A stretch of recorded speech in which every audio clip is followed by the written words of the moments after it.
नगरसेवक म्हणून मी आमच्या प्रभाग क्रमांक 3मधून विजेंद्र माने यांना मी पावचितो.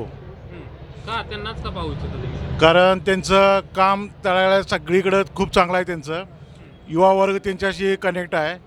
सगळ्या युवा वर्गाशी त्यांनी कनेक्ट असल्यामुळं कामाचं त्यांचं स्ट्रेंथ खूप चांगलं आहे. त्यांनी आज अखेर कॉलनीमध्ये गाडगे कॉलनी असून दे, रुईकर कॉलनी असून दे, मार्केट यार्ड परिसरामध्ये खूप सारे काम केलेले आहेत. रस्ते, ड्रेनेज असून दे आणि कोणत्याही कामासाठी त्यांना कधी पण हाक मारावी कोण पण, आणि त्यांनी कधी लगेच तातडीनं त्याला प्रतिसाद देऊन ते काम पूर्णत्वास नेतात. ते कोरोना काळामध्ये होता त्यावेळेला लोकांना बेड उपलब्ध करून देणे, लोकांना औषधोपचार काय माहिती देणे, कोरोनाच्या संबंधी माहिती वगैरे देणे, ही भरपूर त्यांनी कामे केली आहेत.